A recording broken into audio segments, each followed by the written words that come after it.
Todo aquele que nele crê não pereça.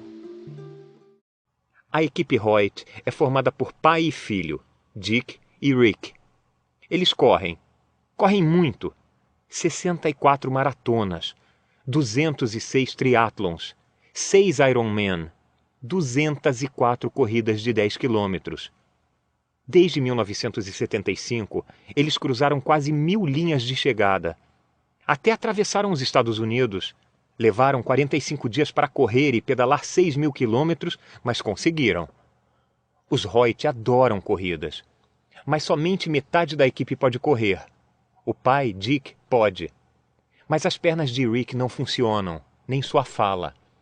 Em 1962, quando nasceu, o cordão umbilical estava enrolado em seu pescoço, o que deixou seu cérebro sem oxigênio, roubando-lhe a coordenação do corpo. Os médicos não deram esperança quanto ao seu desenvolvimento. Dick e sua esposa Judy não aceitaram o prognóstico. O filho não podia tomar banho, se vestir ou se alimentar, mas podia pensar. Os pais sabiam que ele era inteligente. Por isso, matricularam-no em uma escola pública. Ele completou os estudos, entrou na faculdade e se formou. Mas Rick queria correr. Aos 15 anos, perguntou ao pai se podiam participar de uma corrida beneficente de 8 quilômetros. Dick não era um corredor, mas era um pai. Por isso, pôs o filho em uma cadeira de 3 rodas e lá foram eles. Desde então, eles não pararam mais. O jovem Rick Hoyt conta com o pai para fazer tudo. Para levantá-lo, empurrar sua cadeira de 3 rodas enquanto corre, pedalar para ele e puxá-lo na natação. A não ser o coração disposto, ele não faz esforço algum. Rick depende inteiramente da força do pai. Deus deseja que você faça o mesmo. Para que todo aquele que nele crê não pereça, mas tenha a vida eterna. João 3,16. Não assimilamos bem a frase "nele crê" em nossos dias de alimento espiritual autossuficiente. Acredite em si mesmo é uma das opções comuns do menu de nossos dias. Esforce-se mais, trabalhe mais, vá mais fundo. A autoconfiança é o nosso objetivo. E a tolerância é nossa virtude. Nele cheira a exclusão. Todos os caminhos não levam ao céu. O islamismo, o hinduísmo, o budismo e o humanismo. A salvação vem em muitas formas, certo? Cristo vai contra a maré neste assunto. A salvação é encontrada não em si mesmo ou neles, mas nele. Nós levamos para a corrida espiritual o que Rick Hoyt leva para a corrida física. Nossas pernas espirituais não têm força. Nossos princípios morais não têm músculos. Nossas boas ações não podem fazer-nos cruzar a linha de chegada, mas Cristo pode. Aquele que não pratica, porém crê naquele que justifica o ímpio, a sua fé lhe é imputada como justiça. Epístola aos Romanos, capítulo 4, versículo 5. Paulo assegura a salvação para as pessoas mais improváveis. Não para o trabalhador, mas para o que confia. Não para o fisicamente capaz, mas para o incapaz. Não para o santo opulento, mas para o falido e imprestável, o filho que confia como Rick Hoyt. É a fé dessa pessoa que faz com que ela seja aceita por Deus. Epístola aos Romanos, capítulo 4, versículo 5. Trazemos o que Rick traz, e Deus faz o que Dick faz. Ele assume a responsabilidade por seus filhos desde a largada até a linha de chegada. Ouça o que ele nos diz em João capítulo 10, versículo 28. Dou-lhes a vida eterna, e nunca hão de perecer, e ninguém as arrebatará das minhas mãos. Jesus reforçou essa ideia de tal forma que os tradutores da edição ampliada da Bíblia foram levados a afirmar: Eu lhes dou a vida eterna, e nunca hão de perdê-la ou de perecer ao longo dos séculos. Por toda a eternidade, elas jamais serão destruídas de modo algum. Ninguém poderá arrancá-las de minha mão. João, capítulo 10, versículo 28. Nós, pais, entendemos a decisão de Deus. Quando nossos filhos tropeçam, não os negamos. Quando eles caem, não os rejeitamos. Podemos castigá-los ou repreendê-los, Mas expulsá-los da família? Não podemos. Eles estão biologicamente ligados a nós. Aqueles que nascem com nosso DNA irão morrer com ele. Deus, nosso Pai, imagina o mesmo relacionamento conosco. Na salvação, nós nos tornamos filhos de Deus. E ele altera nossa linhagem, redefine nossa paternidade espiritual e, ao fazê-lo, assegura nossa salvação. Para cumprir a missão, ele nos sela com seu Espírito. Tendo nele também crido, fostes selados com o Espírito Santo da promessa.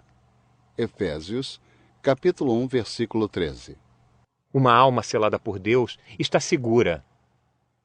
Enquanto estava na faculdade, trabalhei por algum tempo em uma fábrica de aspiradores de pó. Montávamos a parte que ia da tomada ao tubo do eletrodoméstico. O último passo na linha de montagem era selar e despachar. A essa altura, a empresa já tinha investido muitas horas e dólares no utensílio. Por isso, eles tinham maior cuidado para embalar o produto. Envolviam-no em papel bolha, colocavam-no dentro de uma caixa de isopor, fechavam a caixa com uma fita adesiva bem resistente, imprimiam nela o endereço do destinatário e apreendiam com tiras dentro do caminhão. Aquele utensílio estava seguro. Mas, comparado ao cuidado que Deus tem com seus santos, aquilo era apenas trabalhadores jogando os utensílios sem proteção alguma na parte de trás de uma picape.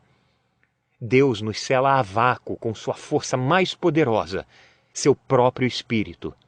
Ele reveste seus filhos com uma armadura espiritual, nos cerca com seus anjos e faz morada em nós. Cristo pagou um preço muito alto para que nós ficássemos protegidos. O Espírito é a marca de propriedade de Deus colocada em vocês, a qual é a garantia de que chegará o dia em que Deus os libertará. Efésios, capítulo 4, versículo 30. Que diferença faz esta certeza? Um piloto da Força Aérea contou-me sobre o dia em que esqueceu de afivelar o cinto ao se sentar em seu jato potente.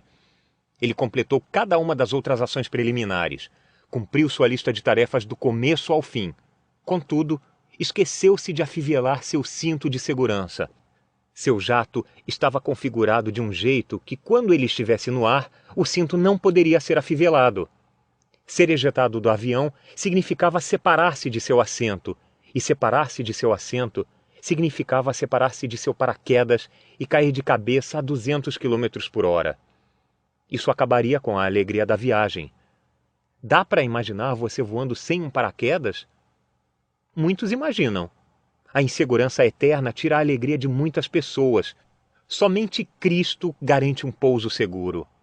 Compare a oferta de Cristo com a de outras religiões. O judaísmo vê a salvação como uma decisão no dia do juízo, baseada em princípios morais. Os hindus esperam várias reencarnações na jornada da alma pelo cosmos. O budismo avalia sua vida segundo as 4 nobres verdades e o nobre caminho óctuplo. Os muçulmanos têm acesso a Alá cumprindo as obrigações dos 5 pilares da fé. Muitos filósofos consideram a vida além-túmulo como algo oculto e desconhecido. Um deles chamou a morte de um passo para o grande talvez. Outro, um grande salto no escuro. Ninguém, senão Jesus, afivela você. Você pode escorregar. De fato, você irá escorregar, mas não cairá. Daí o convite para que creia nele. Não acredite em você. Você não pode se salvar. E não acredite nos outros. Eles não podem salvá-lo.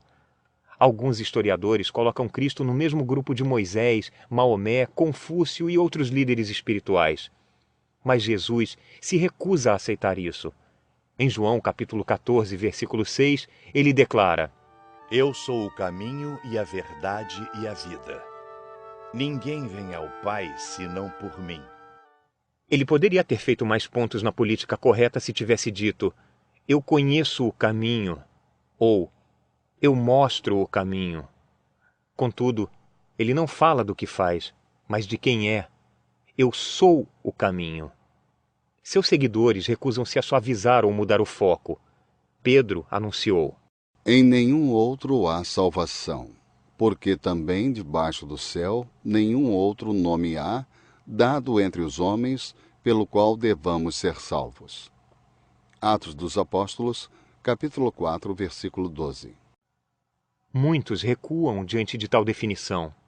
Os 2 versículos soam antiquados nesta era de bandas largas e mentes abertas. O mundo está se encolhendo, as culturas estão se misturando, as fronteiras estão desaparecendo. Este é o dia da inclusão. Todos os caminhos levam ao céu, certo? Mas será que eles podem? A frase dá um bom tema para os programas de entrevistas, mas é precisa? Todas as abordagens acerca de Deus estão corretas? O islamismo diz que Jesus não foi crucificado. Os cristãos dizem o contrário. Não é possível que os 2 estejam certos. O judaísmo recusa a declaração de Jesus como um Messias. Os cristãos a aceitam. Alguém está cometendo um erro. Os budistas recorrem ao Nirvana, alcançado após 547 reencarnações. Os cristãos acreditam em uma vida, uma morte e uma eternidade nas quais podem desfrutar de Deus. Uma visão não exclui a outra? Os humanistas não reconhecem um Criador da vida. Jesus declara ser a fonte da vida. Um dos 2 está falando algo que não faz sentido. Os espíritas leem a palma da mão. Os cristãos consultam a Bíblia. Os hindus veem um Deus plural e impessoal. Os seguidores de Cristo creem que não há outro Deus senão um só. É só conferir a primeira epístola aos Coríntios, capítulo 8, versículo 4. Alguém está errado. E o mais importante, toda religião não cristã diz: você pode se salvar. Jesus diz: minha morte na cruz salva você.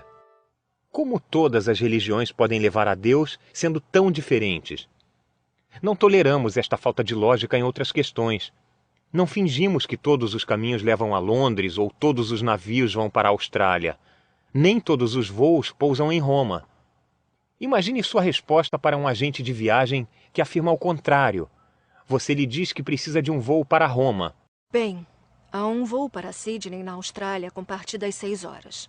Ele vai para Roma? Não, mas oferece um maravilhoso jantar a bordo e ótimos filmes. Mas eu preciso ir para Roma. Então deixe-me sugerir a Southwest Airlines. A Southwest voa para Roma, é? Não, mas esta companhia sempre recebe prêmios por sua pontualidade nas chegadas. Eu preciso de uma companhia aérea que me leve para um lugar, Roma. Meu senhor, todos os voos vão para Roma. Você tem bom senso suficiente para saber que as coisas não são assim. Voos diferentes têm destinos diferentes. Esta não é uma conclusão estúpida, mas uma conclusão sincera. Nem todo voo vai para Roma. Nem todo caminho leva a Deus. Jesus fez brilhar um caminho único em que o indivíduo não pode salvar a si mesmo. Ele iluminou uma estrada que fora obstruída pelo esforço humano. Cristo veio não para o forte, mas para o fraco. Não para o justo, mas para o pecador. Seguimos o caminho de Jesus quando confessamos nossas necessidades e não quando realizamos nossas proezas. Ele faz um convite ímpar que nos leva a Ele, no qual Ele opera e nós confiamos. Ele morre e nós vivemos. Ele convida e nós cremos. Nós cremos nele. A obra de Deus é esta: que creiais naquele que Ele enviou.